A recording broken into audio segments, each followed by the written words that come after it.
প্রিয় ছাত্রছাত্রী, আজ আমরা যে বিষয় নিয়ে আলোচনা করতে বসেছি সেটি হলো দশম শ্রেণীর পাঠ্য বইয়ের পাঠ্যসূচি আয় আরও বেঁধে বেঁধে থাকি কবিতাটি। কবিতাটি লিখেছেন কবি শঙ্খ ঘোষ। তিনি এই কবিতাটি লেখেন 2001 থেকে 2003-এর মধ্যে এবং কবিতাটি প্রকাশিত হয় 2004 খ্রিস্টাব্দে। শঙ্খ ঘোষের জন্ম যদি জানতে চাই, তিনি জন্মগ্রহণ করেন অধুনা বাংলাদেশের বরিশাল জেলায় এবং তিনার জন্মসাল হল 1932 খ্রিস্টাব্দে। এই কবিতাটিতে আছে কি? এই কবিতাটি নাম শুনে আমরা এর নামকরণ সম্পর্কে আইডিয়া করে নিতে পারছি। আয় আরো বেঁধে বেঁধে থাকি, অর্থাৎ সাম্রাজ্যবাদী হিংসা, সাম্রাজ্যবাদী মানুষে মানুষে হানাহানি, কাটাকাটি, রক্তারক্তি এবং এই ছন্ন ছাড়া সমাজে মানুষ একতাবদ্ধ নয়। এজন্য মানুষকে একতাবদ্ধ হওয়ার তিনি ডাক দিয়েছেন। তিনি জানেন যে সাধারণ মানুষ বড় বিপদগ্রস্ত, তাদেরকে একতাবদ্ধ না করতে পারলে সমাজের জাতির উন্নতি সম্ভব নয়, সেই সঙ্গে সঙ্গে সাধারণ মানুষ তার নিজেরও। এই সাম্রাজ্যবাদী হিংসা, দ্বন্দ্ব, খুনোখুনি, মারামারি, এই ছন্ন ছাড়া সামাজিক মানুষকে একত্রিত করার প্রেক্ষাপটেই তিনি লিখেছিলেন আয় আরো বেঁধে বেঁধে থাকি কবিতাটি। অর্থাৎ এই কবিতায় তিনি মানুষকে একতাবদ্ধ হওয়ার ডাক দিয়েছেন। শঙ্খ ঘোষের এই কবিতাটি যে কাব্যগ্রন্থে রয়েছে সেটি হলো জলই পাষাণ হয়ে আছে। তোমরা ছাত্রছাত্রীরা যারা আমার ক্লাস করছো অবশ্যই এই কথাগুলো নোট করে রাখবে। চলো আমরা এবার আলোচনার ডিটেলসে যাই।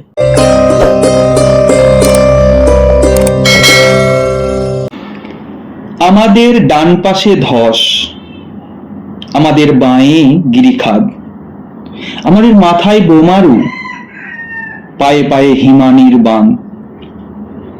এই যে চারটে আমি লাইন পড়লাম, এই চারটে লাইনে কবি আমাদের সাধারণ মানুষের চারিদিক থেকে আসা বিপদের কথাকে ফুটিয়ে তুলেছেন। যে আমরা সাধারণ মানুষ সব দিক থেকে বিপদগ্রস্ত, আমরা যাব কোন দিকে? আমাদের ডান দিকে ধস, বাঁয়ে গিরিখাদ, আমাদের মাথায় বোমারু, পায়ে পায়ে হিমানির বান, আমাদের চারিদিকে সমস্যা। এখানে কয়েকটা মানে আমি বলে দিই। ডান দিকে ধস, ধস মানে বিনাশ, ডান দিকে যাচ্ছি বিনাশ, ধস নেমে যাচ্ছে। আমাদের বাঁয়ে গিরিখাদ, বাঁ দিকে যাচ্ছি, গিরিখাদ মানে হলো পর্বতের মাঝখানে সরু রাস্তা, মানে বিপদগ্রস্ত রাস্তা, সেটা বিপদগ্রস্ত রাস্তা। আমাদের মাথায় বোমারু, মানে আমরা বাড়িতে বসে আছি, যে কোনো মুহূর্তে বোম পড়ে এসে আকাশ থেকে, যুদ্ধ বিমানের থেকে আকাশ থেকে বোম পড়ে যায় যেরকম, সেরকম। আমাদের পায়ে পায়ে হিমানির বাঁধ, আমরা হাঁটতে যাচ্ছি তো রাস্তা বরফের, হিমানি বরফের রাস্তা, বাঁধ পড়ে যাচ্ছে, সমস্যা তৈরি হচ্ছে। অর্থাৎ আমরা সব দিক থেকে বিপদগ্রস্ত।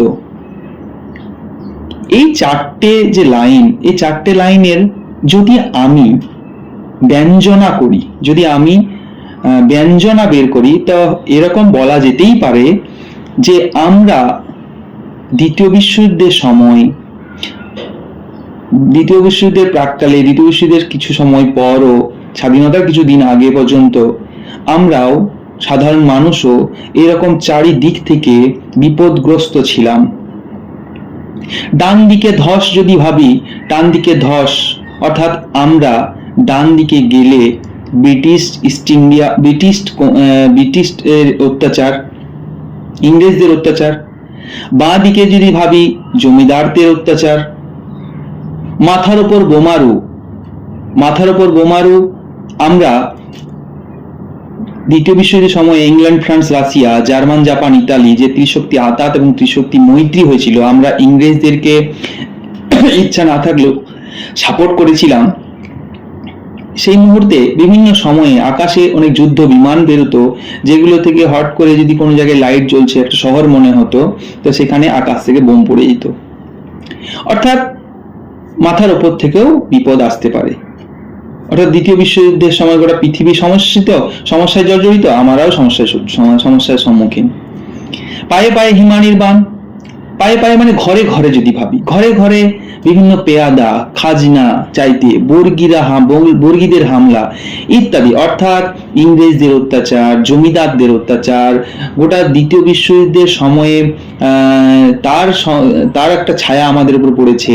তার সঙ্গে ঘরে ঘরে বিভিন্ন পেয়াদা, জমিদার, বর্গী যারা আছে, বর্গীহানা, সেই তাদের অত্যাচার ইত্যাদির কারণে সাধারণ মানুষ সমস্যায় জর্জরিত, মানুষ বিপদগ্রস্ত, মানুষ পেরেশান, মানুষ চিন্তিত, মানুষের বাঁচার ইচ্ছেটুকু শেষ হয়ে যাচ্ছে। তার জন্যই বলছে পরের লাইনে, আমাদের পথ নেই কোনো, মানে আমাদের তো সব দিকই বন্ধ, আমরা সব দিক থেকে বিপদগ্রস্ত, তাহলে আমাদের পথ থাকবে আর কি? আমাদের ঘর গেছে উড়ে, আমাদের ঘরও চলে গেছে, যে থাকার সামান্য বাসস্থান, সেই জায়গাটুকু আমাদের চলে গেছে। আমাদের শিশুদের সব ছড়ানো রয়েছে কাছে দূরে, আমাদের শিশুদের সব মানে মৃতদেহ ছড়ানো রয়েছে কাছে দূরে।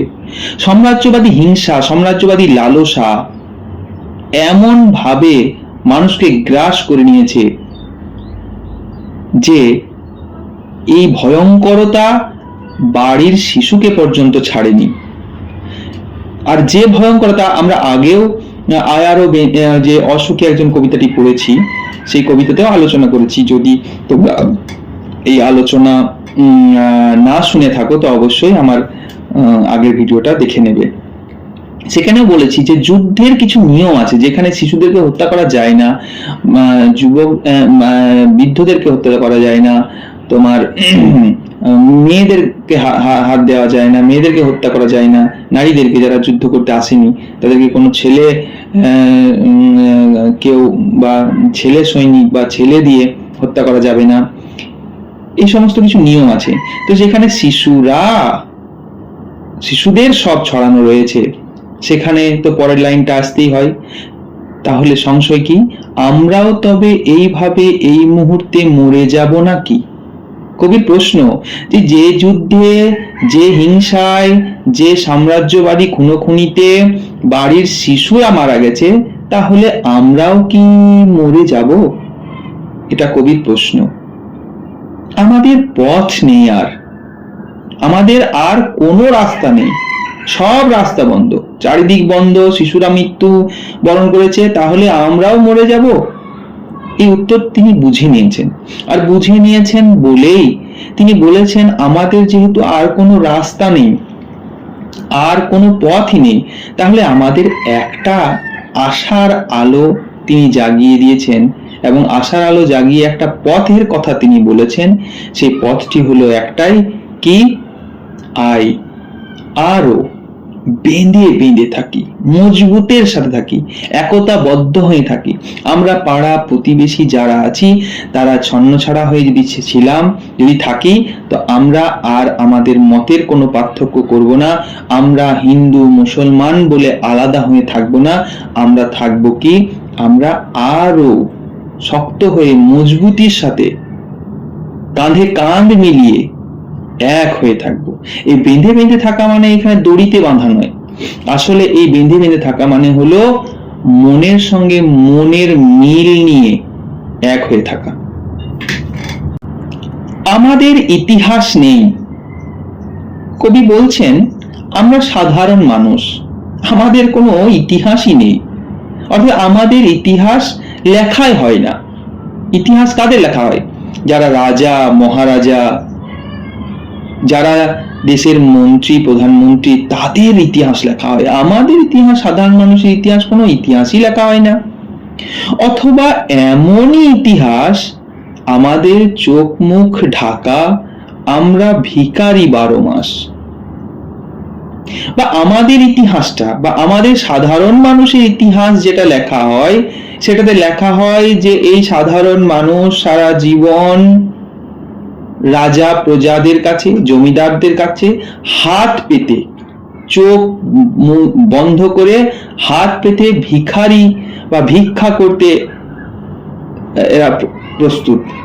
ভিক্ষাবৃত্তি এদের মেন জিনিস, এটার ইতিহাস লেখা হয়। কোনো সময় দেখানো হয় না বা কোনো সময় সাধারণ মানুষ যে কোনো জিনিসের যে আমাদের জীবনের প্রয়োজনীয় 3টি জিনিস আছে, অন্ন, বস্ত্র, বাসস্থান। মিনিমাম এই 3টে প্রয়োজনীয় জিনিস যদি কোনো মানুষ জন্মানোর সঙ্গে সঙ্গে না পায়, এটা তার অধিকার, জন্মানোর সঙ্গে সঙ্গে যদি না পায় তাহলে সে বড় হয়ে প্রতিবাদ করতে পারে, এটা তার অধিকার। কিন্তু সে অধিকারের কথা ভুলে যায় সাধারণ মানুষ। মানুষের চোখ মুখ ঢেকে রাখা হয়, সে হয়তো ঢাকা কেউ রেখে দেয় বা নিজেও ঢাকা পড়ে যায় কোনো কারণে, এবং তার ফলে সে এই প্রতিবাদ করার ব্যাপারটা ভুলে গিয়ে শুধু হাত পেতে ভিখারির মতো সারা জীবন চেয়ে থাকে রাজা প্রজাদের কাছে। আর ওই ইতিহাসটাই তখন ইতিহাসের পাতায় লেখা হয় যে এই সমস্ত সাধারণ মানুষরা চিরকাল ভিখারি, এরা প্রতিবাদ করতে, আন্দোলন করতে জানেই না, তার জন্য এদের ইতিহাসটা এরকমই লেখা হয়। পৃথিবী হয়তো বেঁচে আছে। লেখকের সংশয়, কবির সংশয় যে পৃথিবী বেঁচে আছে, হয়তো বেঁচে আছে, পৃথিবী হয়তো গেছে মরে। কবি নিজের এবং নিজের চারিদিকের অবস্থা দেখে মনে করছেন যে পৃথিবী হয়তো মরে গেছে। পৃথিবীর যা বর্তমান পরিস্থিতি তিনি তার নিজস্ব এলাকা থেকে কল্পনা করতে সক্ষম হচ্ছেন না।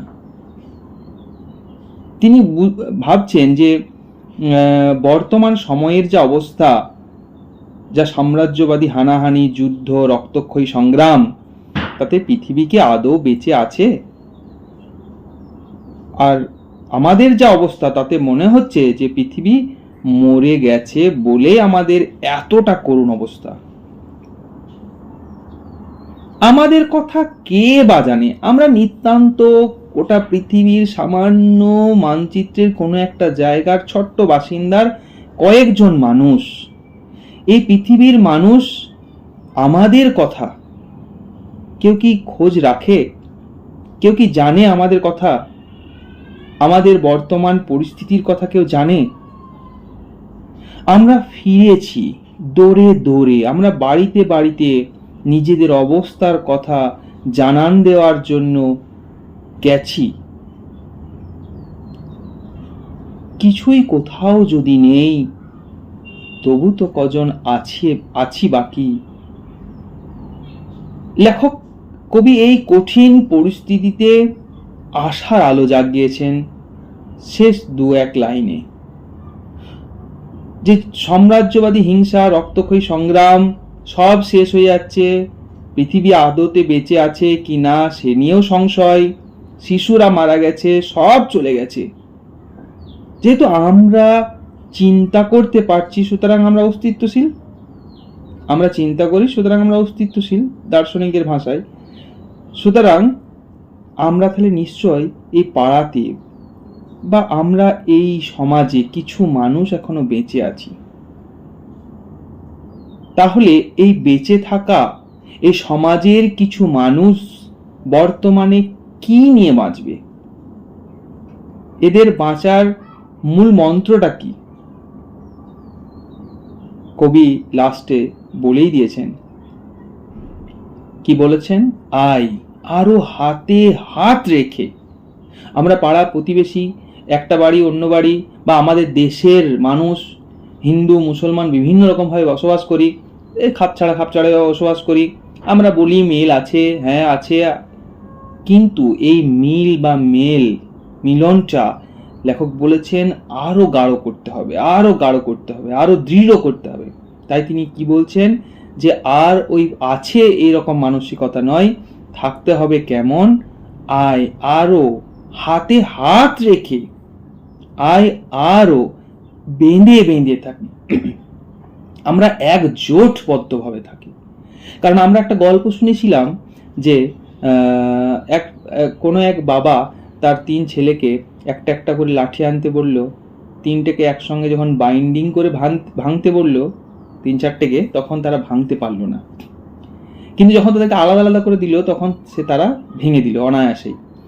ঠিক সেই গল্পের মতো, যদি আমরা একজোটবদ্ধভাবে থাকি তাহলে আমরা বেঁচে থাকতে পারি এবং আগামী প্রজন্মকে আমরা আশার আলো জাগাতে পারি, সাহস দিতে পারি। তাই লেখক ধ্রুবপদের মতো পংক্তি দুটি ব্যবহার করে লাস্টে আশার আলো জাগিয়েছেন, যে আমরা একসঙ্গে থেকে এই সাম্রাজ্যবাদী হিংস্র গ্রাসের রাজনীতিতে আমরা কি করি, সবাই সঙ্গবদ্ধ হয়ে থাকি, তাহলেই আমাদের জন্য এবং সমাজের জন্য ভালো হবে। আজকে এই কবিতা আলোচনা হলো, পরবর্তীতে আমরা এর প্রশ্ন উত্তর নিয়েও আলোচনা করব এবং এই যে মাধ্যমিক পরীক্ষা চলছে তার প্রশ্নপত্র নিয়েও আলোচনা করব। আমরা এখন থেকে 2026-এর পরীক্ষা প্রস্তুতি শুরু করব। আমাদের যখন যে সামনেই যারা 2026-এ মাধ্যমিক দিবে তাদের ফার্স্ট ইউনিট টেস্ট পরীক্ষা, তার জন্য আমরা এখন ফার্স্ট ইউনিট টেস্টের পড়াগুলো আলোচনা হবে। প্রথমে টেক্সট ধরে পড়ানো হবে, তারপরে প্রশ্ন উত্তর হবে এবং আমরা প্রত্যেকটা ক্লাস অবশ্যই যত্ন সহকারে এবং মনোযোগ সহকারে করব। সর্বশেষ আমরা টেক্সট বইগুলোকে খুঁটিয়ে আরও দৃঢ়ভাবে মজবুত সাথে পড়ার চেষ্টা করব।